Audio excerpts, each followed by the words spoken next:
meeting was posted on September 30th and on October 7th.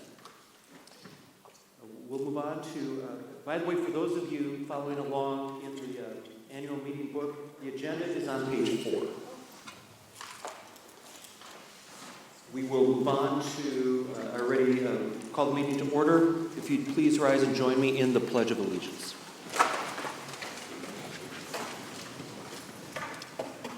I pledge allegiance to the flag of the United States of America and to the republic for which it stands, one nation, under God, indivisible, with liberty and justice for all. And we'll move on to agenda item 1.03, introduction of school board members. Diana McFarland, Latoya Holliday, Bryn Horton, Carol Albright, where's Tom Weber, and Ellen Foster. So thank you to the school board. We appreciate everything that you do. Moving on to 1.04, recognition of district officials. This will be a test to see if I passed it or not. Yeah, if you could just stand, please. Janet Rossiter is our Assistant Superintendent of Operations. Dr. Brad Sarin, Superintendent. Steph Leonard Whitty, Assistant Superintendent for Teaching, Learning, and Equity. Kathy Walker is Director of Nutritional Services. Eric Nee in the back is Director of Athletics and Activities. Kevin Suko, yep, just say here, Kevin. Yep, Director of Facilities and Grounds. Patty Lutz is our Communications Director. Rhonda Page, Business Services Manager. Dr. Chris Sadler, our HR Director. Michelle Kelly, Principal at Horizon. Dr. Nick Greikoff is Director of School Policy and Operations. Mike Mrenzik, Principal at Token Springs. Aloy Peen is our Professional Development Manager. Teresa Wisden is the Executive Assistant to Teaching, Learning, and Equity. Dr. Sarah Chiaclardi, Director of Secondary Education. Rick Miller is our Director of Elementary Education. Elizabeth Knudten is our Director of our 4K program. Nicole Teffler is our Principal of C.H. Bird Elementary. Dr. Michael Morgan is our Director of Systemic Equity and Inclusion. Jennifer Apodaca and Janet Thomas are both our Directors of Student Services. So a round of applause for our district officials, please. And Shandu and Georgia, I forgot about you, but thank you for all that you do for our district as well. Moving on to agenda item 1.05, recognition of the people who helped prepare this annual meeting. Shandu, Georgia, Rhonda Page, who puts together the annual booklet. Thank you for that. Phil Fry is sick, but Phil is instrumental, obviously, in this meeting, so we thank him. Lisa Sprindis, who's hiding in the back, thank you for all of your work. Lisa works in business services. So thanks for all the work to make this happen. I also want to thank Betsy and Matt, our two Performing Arts Center directors. Betsy is here at West, and Matt is over at East. Thank you for what you're doing tonight and what you do every day for kids in this school district. Moving on to the recognition of former school board members. Mary Ellen Havilang is here. John Whalen and Karen Dietrich. And I think that's it. So a round of applause for our former school board members. Thank you for your service to Sun Prairie. We will move on to item 1.07, which is our strategic plan update from our superintendent, Dr. Brad Sarin. Thank you, Dr. Schrader. This is my favorite subject, strategic planning. So bear with me here.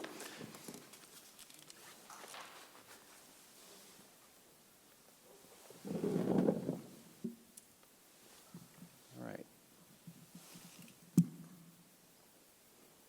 Thank you.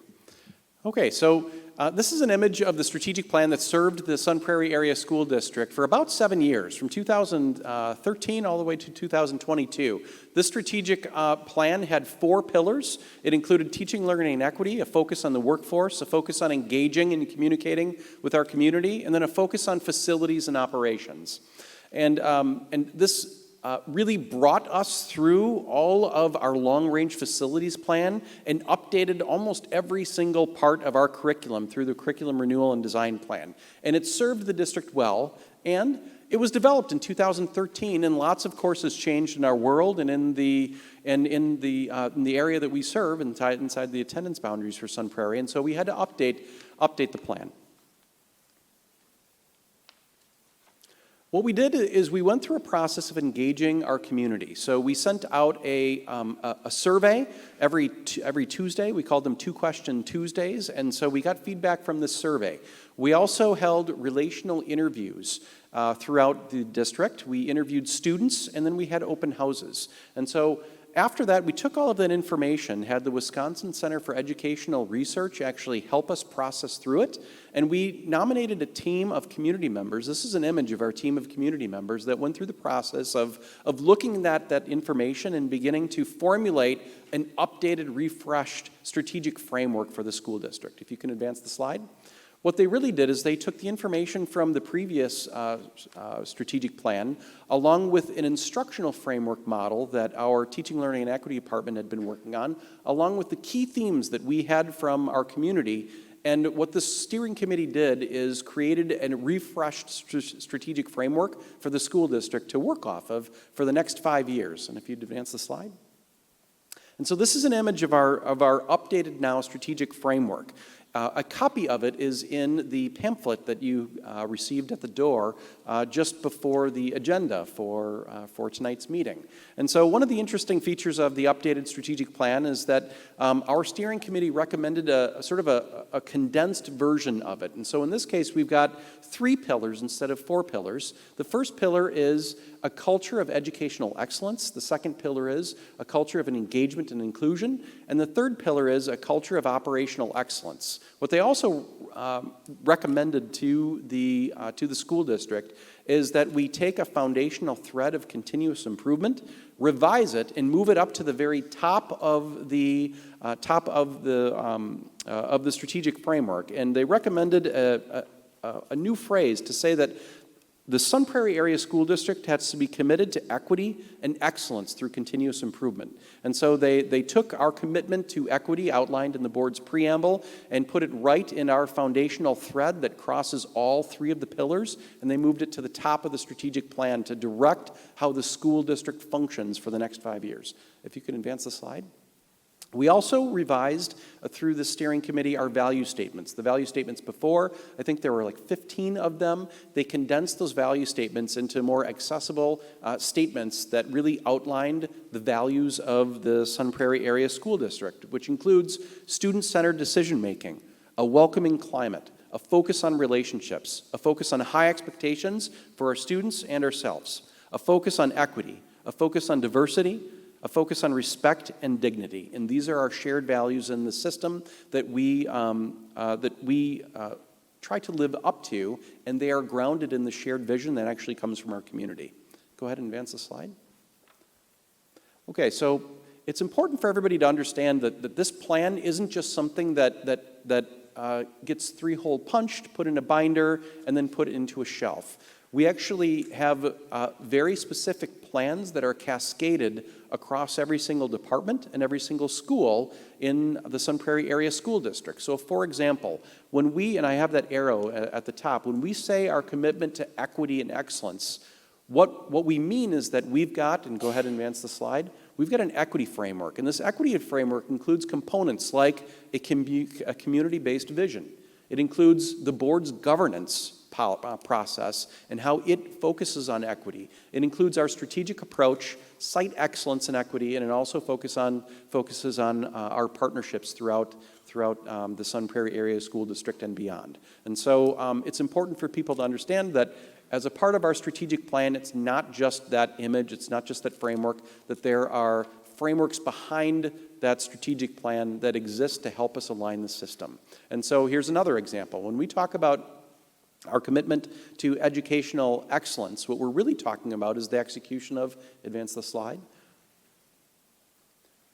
our instructional framework. And the instructional framework was also grounded in student feedback and grounded in staff and community input and presented to the Board of Education. And that includes 3 primary components: a focus on experiences, a focus on environment, and most important, a focus on equity. And so each one of those 3 components has subcomponents to it that we build expectations and staff development around in order to align the system from 4K to elementary to middle school to high school. So there's consistent expectations across the system with how education looks in each and every classroom. If you'd advance the slide. All right, I present the strategic plan at every single annual meeting because it's important for everybody to understand how entangled our strategic plan is with what we're talking about tonight at the annual meeting, which is a budget. And so when we understand community expectations, and when the board engages in the process of holding the school district accountable for those community expectations, and when the administrative team has to develop the highest confidence strategies that we can develop in order to meet the board's expectations and the community's expectations, we have to fund those strategies. We have to fund those strategies through staffing. We have to fund those strategies through development, equipping our staff in order to execute those strategies. And we have to fund the materials necessary to actually carry those strategies out. And so a budget is just a reflection of the extent to which you intend to try to execute the strategies of your strategic plan. And so what I really want everybody to understand is, like, yes, budgets are sort of like a big deal. And budgets breathe life into the very strategies necessary for us to assist students and meet the community's expectations, which they established with us through this common vision, which is our strategic plan, that strategic framework that I talked about before. And so that's why tonight is so important. Our strategic plan and our budget are very entangled together. If you advance the slide. So moving on from the strategic plan, I'd also like to recognize the fact that across the state of Wisconsin, that it is a very important week for us, and that is to express appreciation for our Board of Education. And that not only includes the Board of Education, our elected officials, as you can see up here, and go ahead and advance the slide, but it also includes the students that have volunteered to be a part of this Board of Education and exert student leadership in order to make sure that that student-based value, student-based decision-making, that is a shared value, that we not only do it across our schools, but also the board models the way and does it as a part of partnering with our student school board members to make decisions. And so please join me in just a round of applause and expressing appreciation to all of our board members.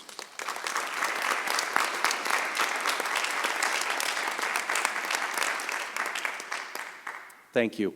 And from here, I'm going to turn it over to the school district's attorney to review the procedures under which the meeting will be conducted. Thank you.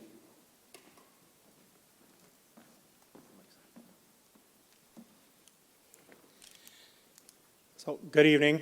My name is Tony Renning. I'm an attorney with the law firm of Renning, Lewis & Lacey. Renning, Lewis & Lacey works with the district on occasion with respect to their legal issues. And before I jump into talking about what my role is tonight and what the qualifications are, just got to say, in my role as a school attorney, I have the opportunity to travel around the state and to look at a lot of school facilities. And driving in here for the first time tonight to see this, this is amazing. You guys have a lot to be proud of, so very amazing facility. With that, annual meetings are kind of unique. They're unique to Wisconsin. The intent of the annual meeting is to allow the electors in the district the opportunity to kind of lift the hood and take a look under and be part of the budget making process and ultimately the adoption of the property tax levy. In addition to that, the intent of the annual meeting is to also allow the electors in the district the opportunity to exercise certain powers that are provided to them by the state statutes. So there are special powers, and we'll address a few of those tonight with respect to some of the resolutions that are set forth this evening. My role tonight is, in essence, as the parliamentarian. In essence, I'm here to make sure that the meeting runs smoothly and efficiently. And to do that, we will adhere to Robert's Rules of Order, Robert's rules are here as rules and procedures to ensure order and to ensure that all of the electors have the opportunity to be heard and to participate in this evening's proceedings. With respect to those individuals who wish to participate this evening, state statutes provide that any United States resident age 18 and above who has resided in the district for at least the last 28 days is entitled to participate and to vote in the issues that come up before the annual meeting this evening. With that, the first order of action on the part of the electors is to nominate and to elect a chairperson for this evening's annual meeting. So with that, I'll open the floor. Does anybody have a nomination for a chairperson?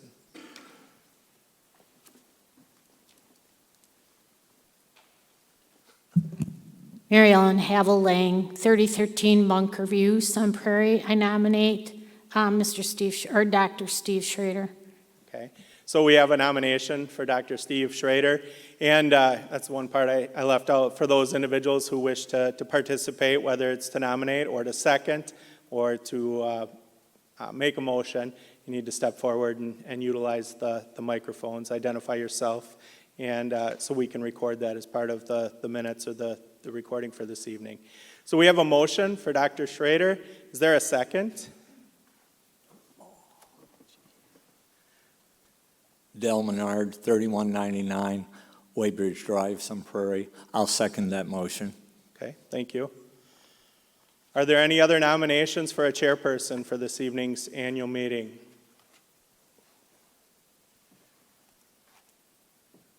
Second round, any other nominations for a chairperson for this evening's meeting? With that then, all in favor of electing Dr. Schrader as the chairperson for this evening's annual meeting, please designate by saying aye. Aye. Anyone opposed? Okay, Dr. Schrader, you've been elected as the chairperson. I will turn it back over to you.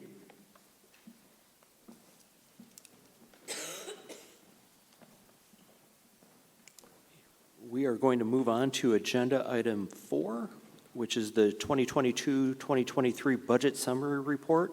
And as I mentioned, Phil Fry is ill, so our Assistant Superintendent of Operations, Janet Rossiter, will provide that report.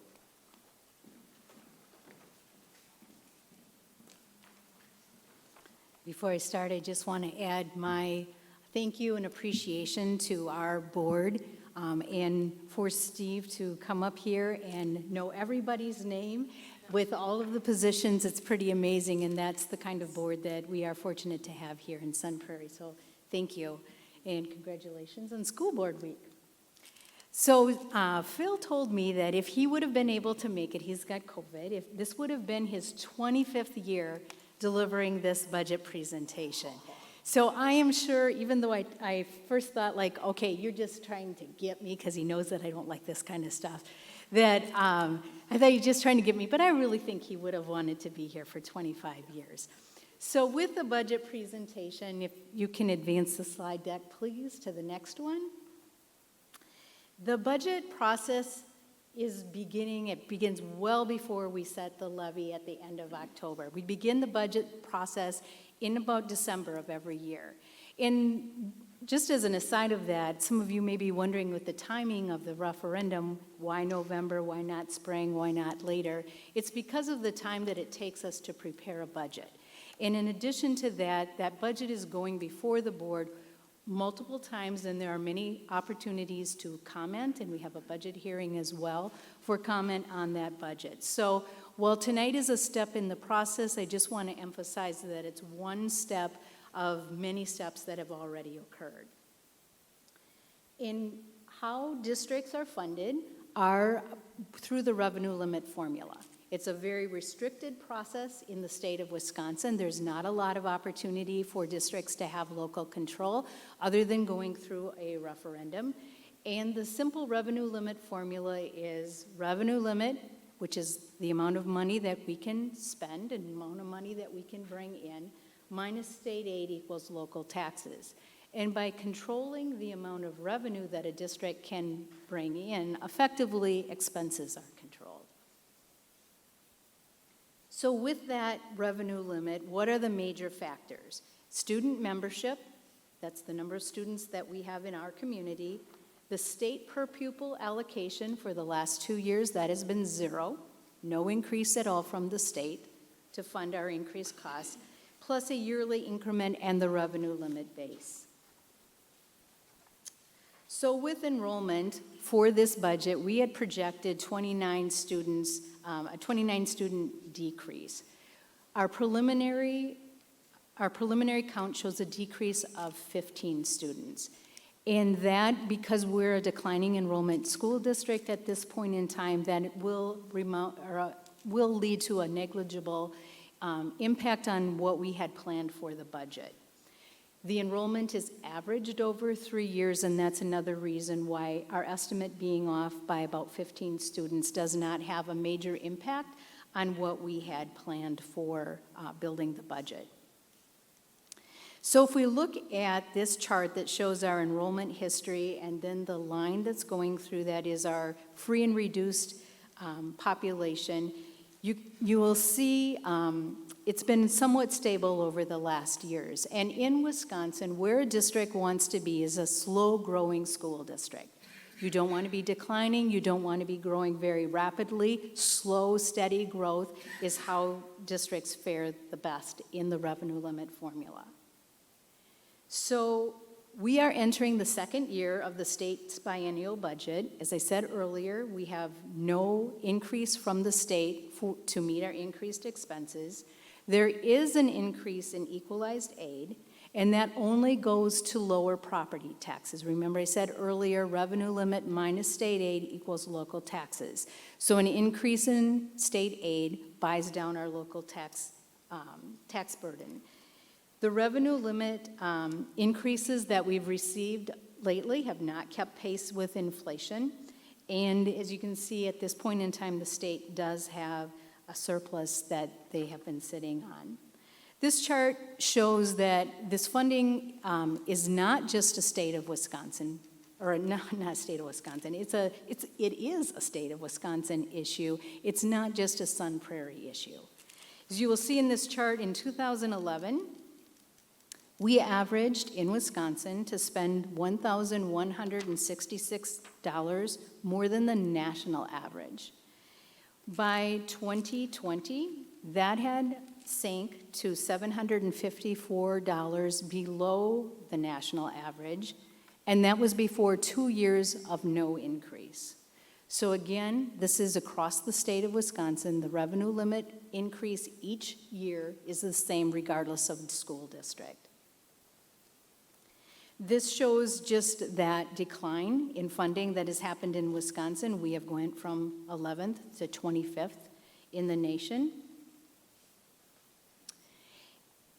The revenue limit minus state aid equals local taxes. So what are those state equalization aid factors?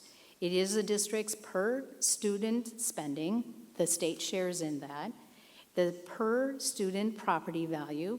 The property value is in the numerator, and the membership or the enrollment is in the denominator. The state allocation for equalized aid, as I said, that has increased this year. You'll see in the bottom of the slide, we're projected to get $1,100,000 more in aid. That's where the state has been channeling the new funding, not in funding that the schools can use. It's been in lowering taxes. So as Brad had talked about earlier, this process is all about taking our strategic plan and translating it into yearly budget goals and budget priorities. It takes a while. That's why we start the process in December and we finish it in October. So with that strategic budget basing process, we take care to try to align our resources to the highest confidence strategies for those yearly goals.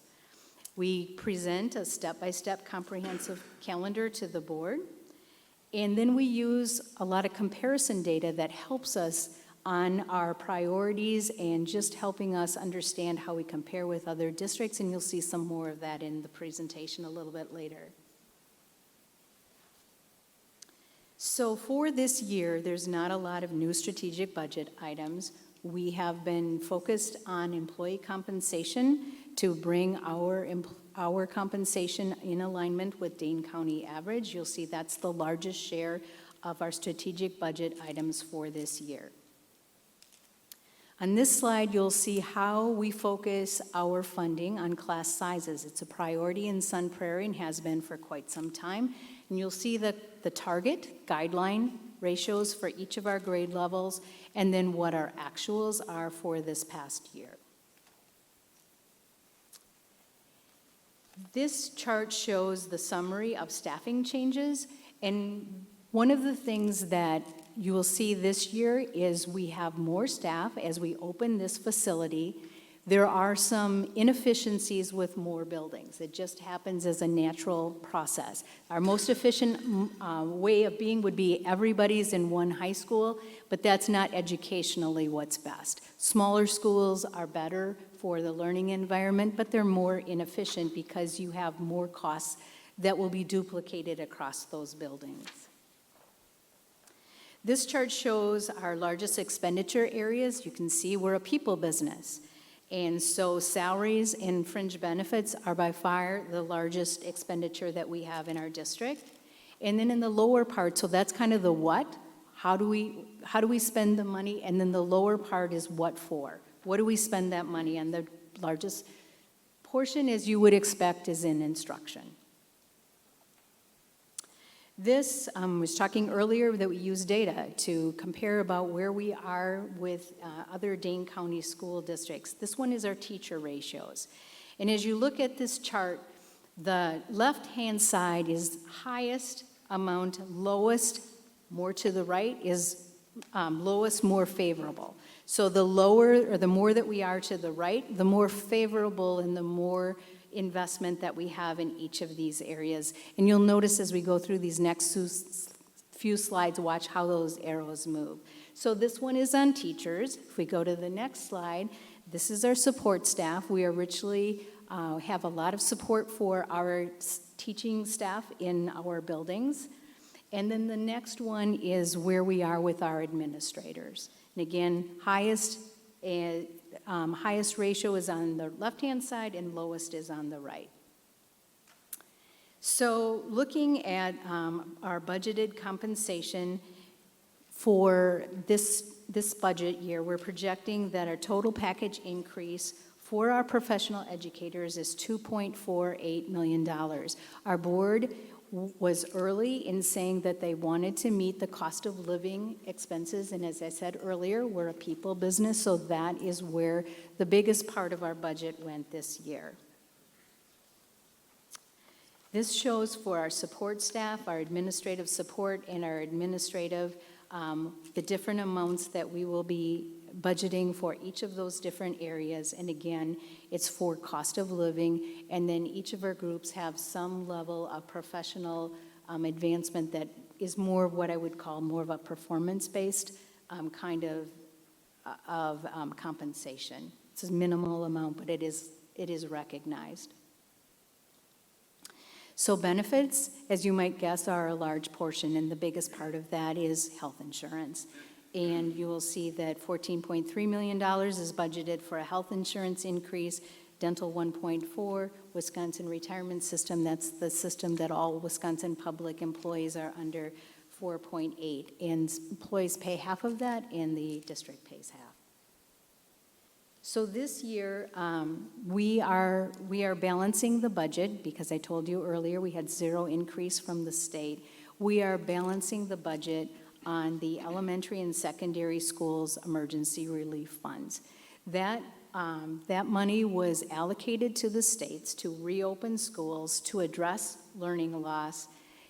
However, in Wisconsin, we've been using it because of the zero increase within the guidelines that are provided, but basically to plug the budget hole from the state. We had one round, ESSER 1, that was $620,000. That has been spent. for the past year. Then ESSER 2, 235,000, or 2,235,000, and then 740,000 of that was used to balance or help balance the 22-23 budget. Then ESSER 3 will be planned to be used in the 23-24 year, just as a balancing thing, depending on whether or not what the state does with funding as well. So again, I just want to reiterate, the intent of that was COVID relief, and it's been used in Wisconsin schools for budgeting and making the ends meet. So our overall budget, we are a big business in the Sun Prairie area. $207,900,000 is our budgeted for all of the different funds that we have in the school district. If you look at Fund 10, you'll see that we are proposing this year an unbalanced budget. That is something that is rare that school districts do, because once you spend fund balance, you can't get that back. Our board felt that it was an important thing that with everything that we have gone through to meet the cost of living this year. And so we made the strategic decision to use fund balance $4 million for this upcoming year. Fund 30 is paying back the debt that we owe for each of the buildings and the debt that we have outstanding for all of our buildings. That amount is $25,600,000. Also included in this budget is the opportunity to defease or pre-fund some debt. That's an important strategy when we have as much debt as we have. The more that we can get ahead and prepay that to save principal and interest for our citizens down the road is something that we want to take advantage of anytime that we can and manage our tax rate while we're doing that. If the November 8th referendum passes, we will not plan to do any defeasance or prepayment of debt for the upcoming year. Fund 80 is a fund that is outside for programs and services. It's funded entirely locally. The state does not share in any of the costs of that. And it's for programs that are generally outside the school day and for the benefit of the community as a whole. So our biggest programs in there are community schools, and all of you will know that our facilities in Sun Prairie are used a lot by the community. So the total projected levy for the upcoming year is $72,210,000, a 3.7% increase overall, but do notice that the general fund levy is down 2.4%, and we've got the initial part of paying back our debt for our capital referendum. That's why that number is higher this year. That will taper off as we pay off more of our debt, and again, our goal is to prepay as much as we can. Even with that 3.7% increase, we expect that our mill rate or our tax rate to decrease from 1161 to 1136. The reasons for that are twofold. We're getting more money from the state. The state has focused more money into property tax relief, and this is a rapidly growing community. There is, this past year, there was $3 million worth of new construction in the Sun Prairie area. And so when we have a rapidly growing city and that much new construction each year, there are just more people that are sharing in that levy. So this is the mill rate, tax rate. You'll often hear both of those terms used interchangeably. We are projecting a conservative 6% increase in property value for the upcoming year. We'll know that number in about a week.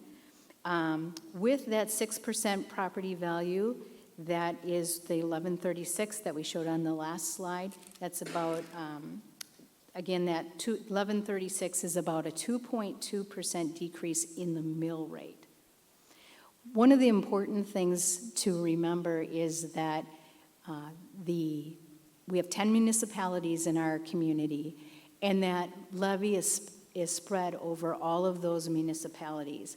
When we talk about mill rates, from the Wisconsin Department of Revenue, we used equalized property value, and that is assuming that every community has been reassessed each year so that it's basically not penalizing somebody or rewarding somebody depending on where they are in their reassessment cycle. And they take that from property sales in each of the municipalities to try to gather that information. So where an individual property owner is on that is really the closer that you are to the average from when we say that increase, and mostly in Sun Prairie because that's by far our largest municipality. It'll be pretty accurate, but in some of our smaller municipalities that make up such a small share, it might be off a little bit. This chart shows our mill rate or tax rate history. You can see that it has steadily declined since 1920. And this chart, I talked earlier about us going into fund balance by this year by $4 million. This is where our school district compares to other Dane counties in the district. And again, this chart is set up that the further you are to the left, the more favorable the numbers are. The further you are to the right, the least favorable. We used to be dead last. We're making our way a little bit. And what's really important about fund balance this year was the perfect example of why it's so important to have fund balance. We were able to not have to go through a major budget reduction process. We were able to take a multi-year approach, and by having adequate cash reserves, fund balance, that allows the district to have that flexibility. So the next steps in the budget process are we will receive the amount of equalized aid growth from the Department of Public Instruction on October 15th, and then we will adopt an original budget by October 31st. As the year goes on, we will continue to get updates, grants coming in, updates for other things, and so we take those budget amendments to the board on a quarterly basis to make sure that our budget is keeping pace with the things that are the changes that are just occurring as a natural part of the budget progression through the year. So thank you for your time, and I will turn it back over to Steve.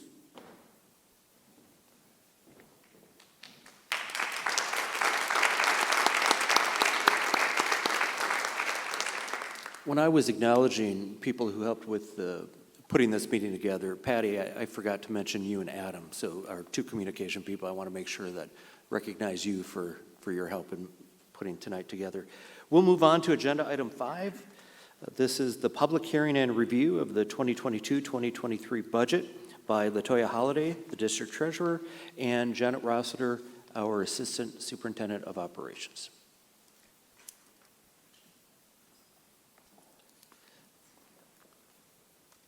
Then as LaToya is making her way up, when she gets done, if you have questions, feel free to make your way to the microphone, and then we'll start the budget hearing.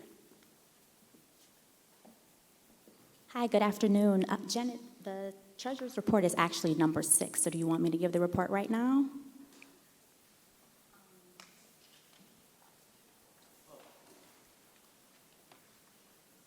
Screwed up. Yeah, sorry, it's okay. No, you stay up here, though, because you're going to help answer some questions, so I'm sorry.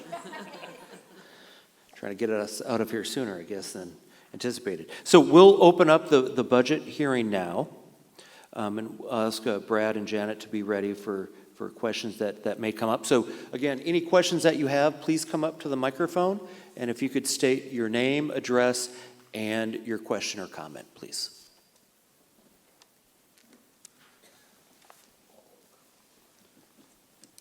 Mary Ellen Havel-Lang, 3013 Bunker View in Sun Prairie.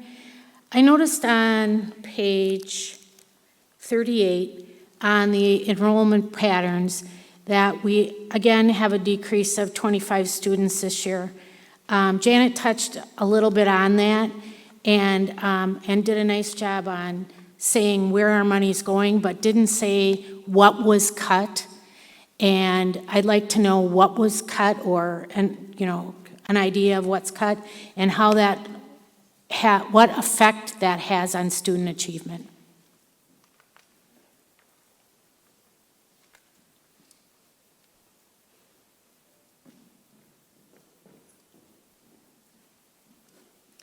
So this year, we did not go through a budget reduction process. That's the reason why we have the deficit in the budget. So we move forward. You saw on the one slide where we talked about our strategic initiatives. Then it was conserving and cutting back. Every one of our administrators just tried to pull back as much as they can, but we did not go through a formal reduction process this year.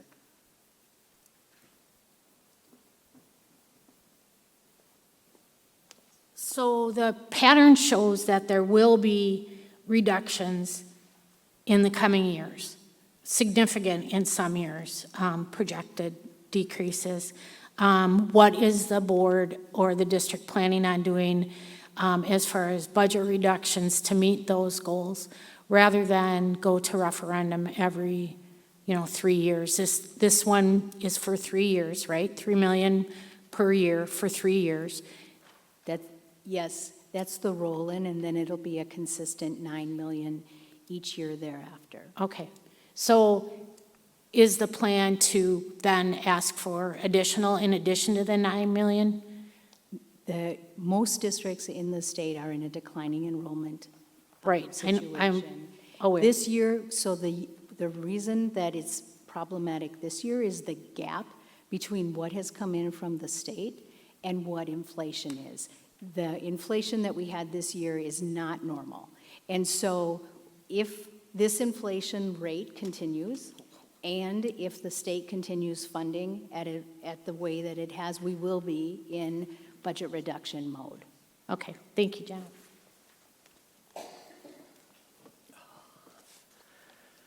Del Menard, 3199 Waybridge Drive. Janet, have a clarification. On page 16 is published.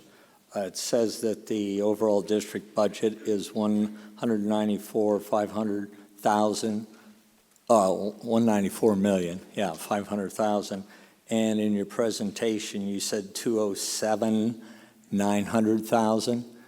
Is that just from when a minor change since when it was published? Yes, so great question, and our budget continues to evolve. When this went to press, that was the right amount, and we wanted to make sure that the amount was the most recent amount that's on the presentation. Thank you. Thank you.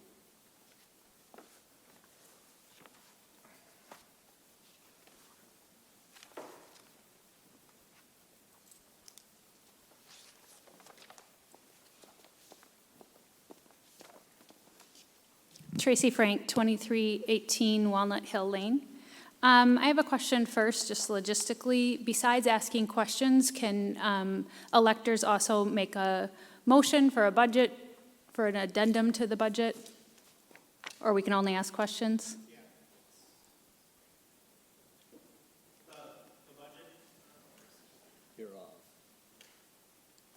Sorry. As I said at the outset, this is kind of a unique thing in Wisconsin to allow the electors the opportunity to look under the hood and take a look, participate in the budget process, and then ultimately the levy process. But the opportunity isn't to make amendments or to change the budget at all. Ultimately, that's the board's decision. The opportunity tonight is to seek clarification or to ask questions with respect to how the proposed budget and ultimately the levy was developed. Okay, so questions or comments? Correct. Okay. All right, so considering that, I'm going to kind of piggyback off of what Mary Ellen was talking about is where are we cutting? And basically, we're not. And so my concern as well is that we don't have a budget reduction plan. And one of the categories that is in this report to our community talks about the feedback from staff and families. And our staff says that 52% of employees say, all things considered, this is a good place to work. I consider that a pretty low percentage, 52%. And then parents and caregivers the satisfaction is at 70%. It looks like our district goals are closer to 80% for those. And the comment that I want to make is that is around our the number, and if you saw in that one graph, we were pretty far over in terms of administrative, positions and roles and costs. And so we're administrative heavy comparatively. No, it's the opposite. Yeah, it's low. It's the opposite. Okay. So we're administratively light. We're administratively light compared to Yes. other districts? Yes, so the Okay. numbers that were, the more to the right it was, the more favorable the ratios are. Okay, all right. So I'll just share a little bit about our own data. So over the last 10 years, so comparatively, it may not be, we may be administrative light, but I'll say that as a district, we've grown in administrative costs significantly over the last 10 years. So 10 years ago, we had 11 positions that were listed as full-time positions at district office, and last year we had 49. That's an increase of 16% of positions. The cost was around $1 million 10 years ago. Last year was $4.6 million, which is another 16% increase in cost of our district office. So that has gone up significantly at a time when our student population only went up 1.6%. So I guess to me, even if we are, comparatively where we are with other districts, that when we increase district office, there should be an increase in teachers saying positive things about the district, right? Because they should feel like they have more support. So if there's more people supporting them at the district support center, then our employee survey question about this is a good place to work should increase, theoretically. But that has not happened. That's gone down at the same time as we've added positions at a pretty alarming rate for our district compared to where we were 10 years ago. What I can't make a motion about, but I would love to ask if there's ever been a consideration of freezing as part of a budget reduction plan, if we've considered or would consider freezing any creation of new positions at the district office. And I know building administrative, each building as well has increased in their administrative costs. The reason why I think this is a good idea to consider freezing the creation of new positions within our district office, within our building administration, is that I think it would save us money. It would help us if the board and the district could come together and say, yes, we're going to freeze this hiring. I think it could help with the referendum passing because it would show some efforts towards a reduction plan. And it wouldn't necessarily be a budget line item anyway. It's something that the district could make a statement on. It also gives us a plan, obviously, if there's a no vote with the referendum, that we have something in place already to freeze some hiring in an area that's been increasing exponentially over the last 10 years. So I guess just an overall comment, a question, if that's been considered, if that could be considered through the district and the board going forward. So to answer your question with regard to the surveys, if you look back over time, the surveys are at a different place than they were, and we have attributed a lot of that to COVID. COVID was really rough on teaching staff and everybody that works in a school system across the board. Without a doubt, every one of our staff members would say that last year was the toughest year of their career, and I don't care which position it is. So we struggle with getting adequate subs.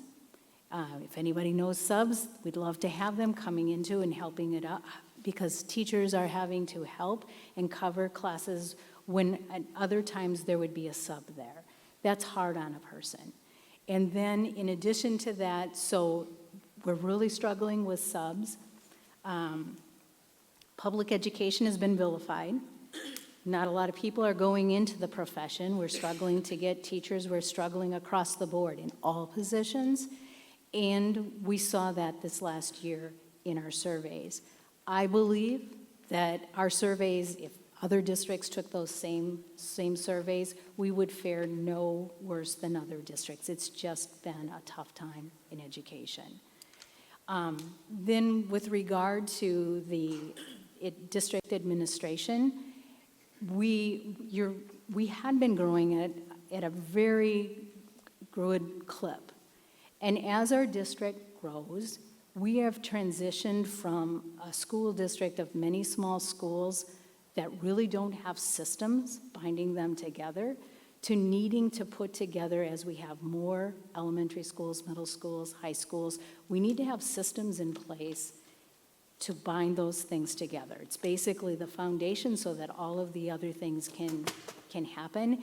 And so you've seen some of that in the most recent years with positions that are trying to basically put the systems in place to make all of the strategic plan happen. That we're probably at a point now from a growth perspective that we're starting to level off. So I'm not sure that is going to continue. Some of those positions that have been added have been at the community's request for specific positions to address certain situations in our communities. So we tried to be responsive to that, and part of it is growing. Thank you. I appreciate that. I think, looking toward the future with the referendum, it would give us confidence in the community if there was sort of like some ownership in it, right? Like, here's what we're doing, here's our part in order to help the costs be, sustained. So, thank you. Thank you. Let me just make a comment from the one board member's perspective. I'm not pretending to speak for all the board. We're not going to be able to cut $7 million of our budget by cutting administrators. That's the reality. And so the notion that we've just been, and I'm not saying you said this, Tracy, but for those of you listening, that we're just adding administrators left and right is just not accurate. We did add administrators, an associate principal at all of our elementary schools, which I think was a good call. What you saw for this year is because we opened this building, and we needed to hire administrators for this building. But if you look at all of our employee classifications, the administrator group is the worst ratio in Dane County of all of them. So our support staff, we're doing well, comparatively speaking, in Dane County. Our teachers were doing well. Our administrators at the other end of that spectrum. And so I just want to be clear about the notion that we're hiring. We hired a director of equity because that's what we heard the community was wanting. We hired an additional director of student services because after our bullying and behavior task force, the community was saying that they wanted more social and emotional learning. They wanted more mental health services to our students. We hired a director of school operations and policy before COVID, and thank goodness we did. Because Dr. Rykoff is the one who really navigated us through COVID. And so beyond that, I'm not sure when the last administrator was hired. But the reality is we can't cut balance our budget on the backs of administrators. And I'm not in favor of pitting administrators against teachers or other staff in the school district. I just don't think that that's productive, and I don't think that that helps create a culture of collaboration. Any other questions or comments?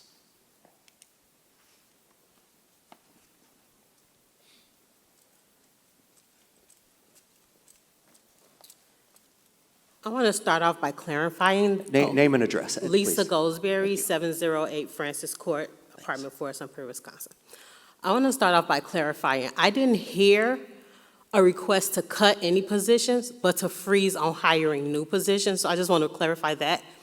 And then I also want to ask about, on one of the slides when we broke down the different positions and you had, or salaries or budgets for those on the administrative one, did that include bonuses?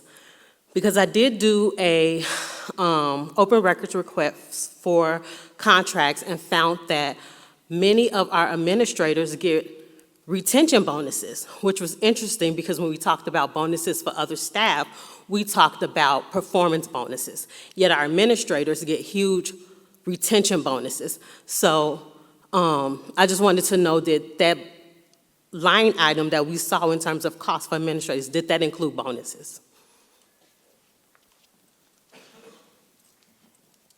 The costs that are in the budgeting are all encompassing. They include everything that is a part of a contract.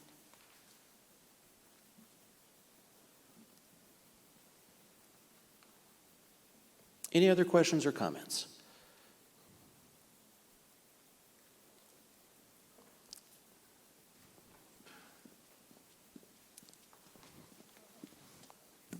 Heather Dubois Bernard, 681 Broadway Drive.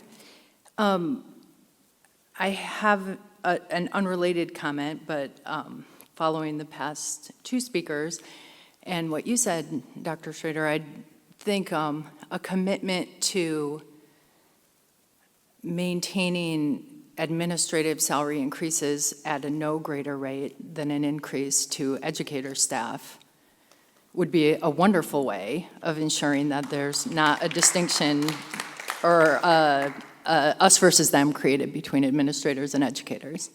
So that would be a budget priority I'd love to see. My question. Can I respond to that? Oh, sure. We do have an employee, a professional educator group that is meeting on a monthly basis, and we are looking at our compensation plan for that particular group, and I can promise you that what you're talking about is being discussed. Glad to hear it. Yeah. My question has to do with just a comparison that I'm making between the graph on page 39, which illustrates shifts in economically disadvantaged students in the district. I think I know that the reason it looks like we have fewer students who are economically disadvantaged during COVID was because during that time, all students were eligible for free lunch under the federal program, and so fewer families filled out the form. And so we didn't get an accurate count during those years. And so I'm comparing that to the food service budget item on page 26, which indicates that we are paying significantly more for school lunch this year than in the past. And I guess I'm just wondering, Janet, if you might speak to whether or not you think this year's percentage of economically disadvantaged students is accurate, and whether or not you think that that's going to have an impact on, total costs of school lunch or any other items in the district budget that we might need to be looking out for. I do believe that the number will be more accurate this year because the program has ended. So the COVID relief that provided free lunch for all individuals regardless of ability to pay is no longer there, so that if families need to take advantage of that, they must fill out the form. So yes, I believe that the numbers will increase. As far as for the school nutrition budget increasing, one of the things that our director, Kathy Walker, is doing is making a concerted effort on equipment replacement this year. So there's significant money in there to bring old systems up as far as for just getting them replaced, equipment replaced and that. Does that make sense?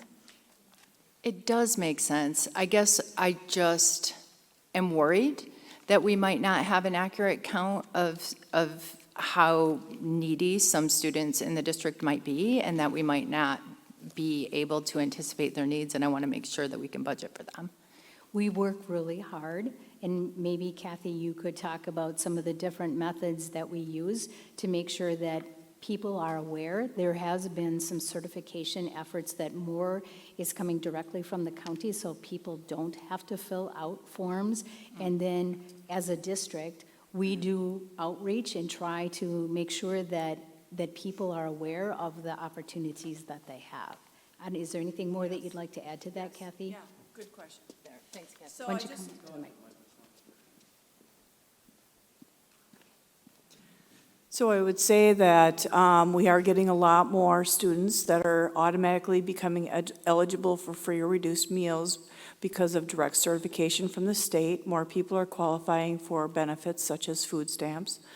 We are doing a lot more outreach in that we really focused this year on sending a mailing out to all families, not only in English, but if they spoke a different language.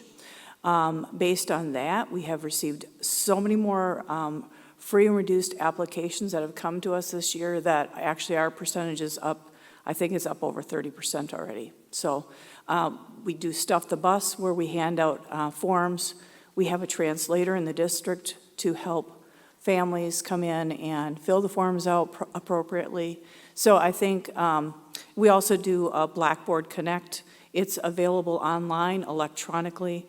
We're making a lot of efforts to make sure that we're reaching out to families. We will actually be sending out another message to families that have not filled out, and they will become paid soon. So we're trying to get that message out as much as possible.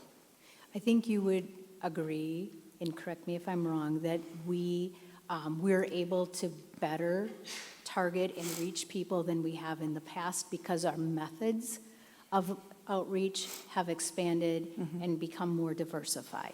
Yes, I agree with that because in the past, well, actually even now, excuse me, even now, the direct certification, it's really only required 3 times a year. We usually do it every week or 2. So by doing that, when someone becomes eligible for food stamps or other benefits from the state, and we do that certification right away, we capture those kids and we get a letter out to the families letting them know that they now qualify for either reduced or free meals.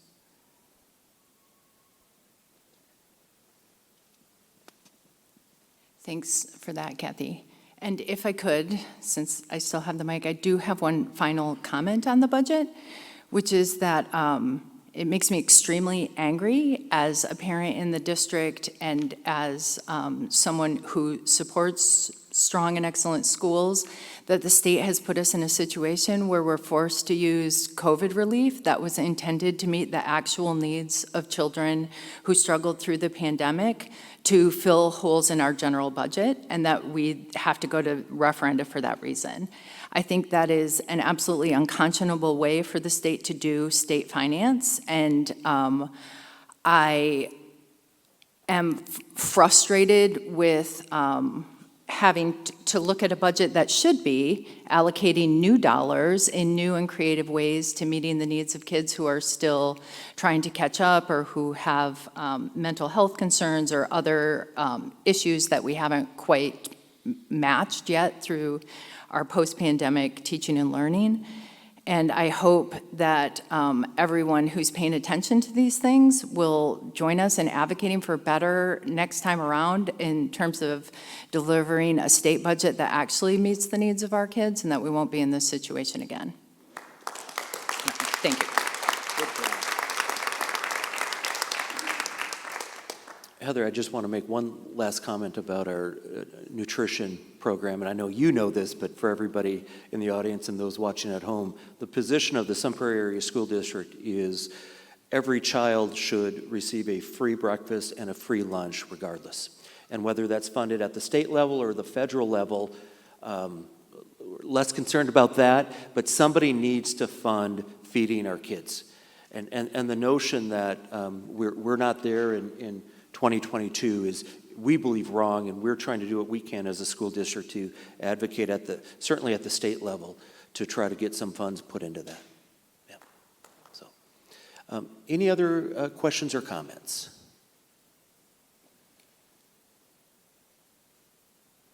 Okay. Asking one last time, questions or comments? Okay. See none, we will close this portion of the meeting, of the budget hearing and review, and now turn it over to Treasurer LaToya Holliday for her report. Good evening again, everyone. Just briefly, the treasurer's report for tonight. The Sun Prairie Area School District had its audit field work, which began in August of this year, and the preliminary audit report was completed. The audit is completed by Johnson & Block CPAs, whom we've engaged for this work, and the audit will be presented to the school board for review and approval in December, and this concludes the treasurer's report. Thank you.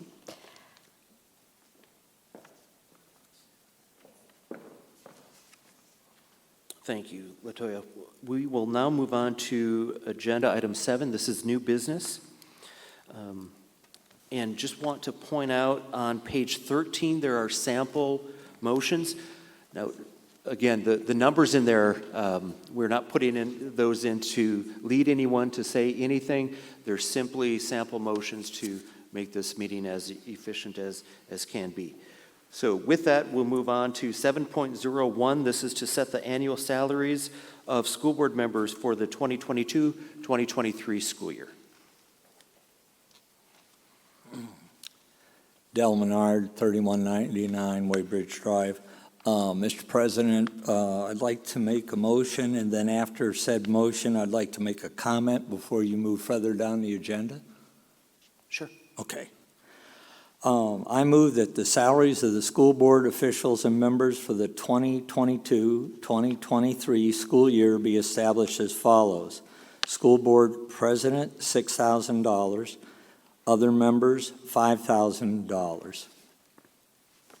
We have a motion, and Del, just stay right there. Let's get a second, and then we'll have discussion, okay? Is there a second on this motion? Second. Could you come up and, thanks, Father Mike. Thanks.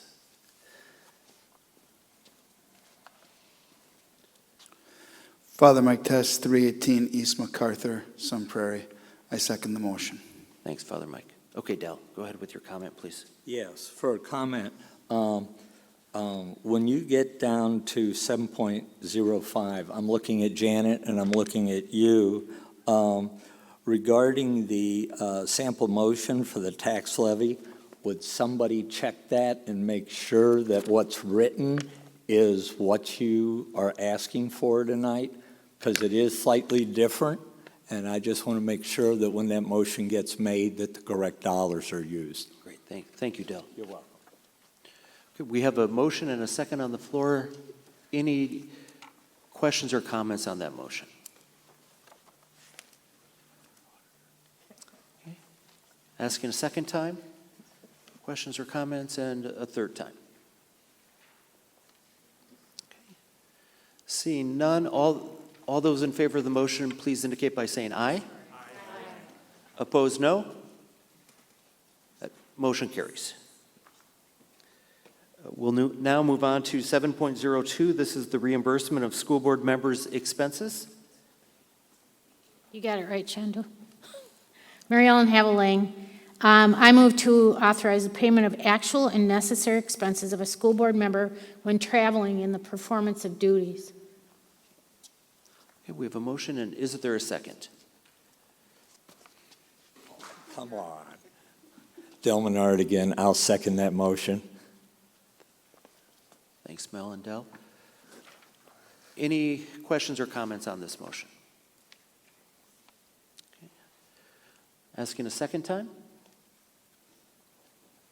And a third. Okay. All those in favor of that motion, please indicate by saying aye. Aye. Opposed, no. That motion carries. 7.03 is to set the date and time for the 2023-2024 annual meeting, or to authorize the school board to set the date and the time.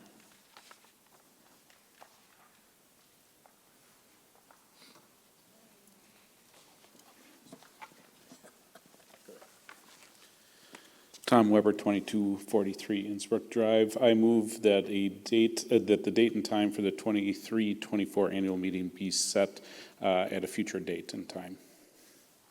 By the school board? By the school board. Thank you. Is there a second on that?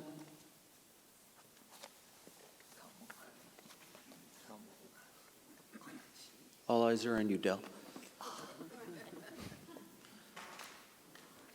there's more than just a couple of us here. I'll second that motion. Del Menard. Thank you. So we have a motion and a second. Any questions or comments on that motion? Asking a second time? And a third. See none? All in favor of that motion, please indicate by saying aye. Aye. Opposed, no.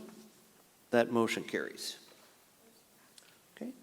Moving on to 7.04, other business as permitted at an annual meeting.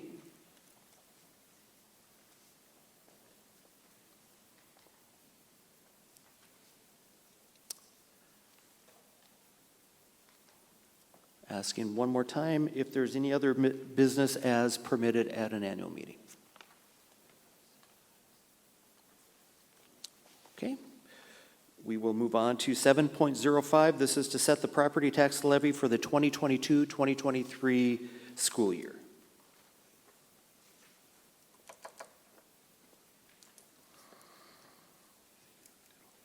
Am I going to be on?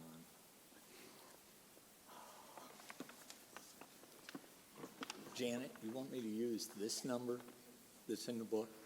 Okay. All right.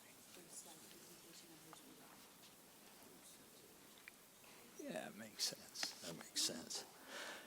Del Menard, Sun Prairie, I move to approve a tax levy in the amount of $72,210,726 upon all taxable property in the Sun Prairie Area School District for the purpose of operating and maintaining the district schools, community service programs, and for paying for debt for school projects.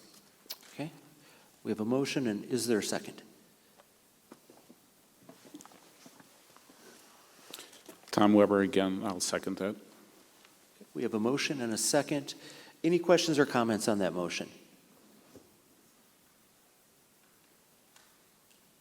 Okay. Asking a second time, questions or comments? And a third time. Okay, see none. All those in favor of the motion, please indicate by saying aye. Aye. Opposed, no. That motion carries. Before we adjourn, I just want to thank all of you for being here. We really appreciate your time. We know there's a lot you could be doing on a Monday night, and we value the time that you spent with us tonight. So with that, is there a motion to adjourn?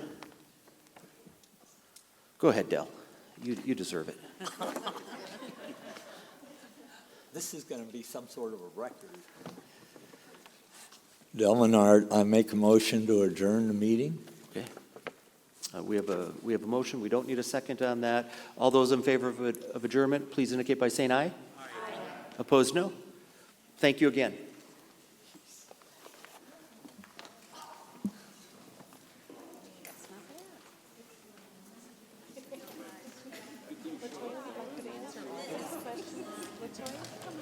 My son would be laughing.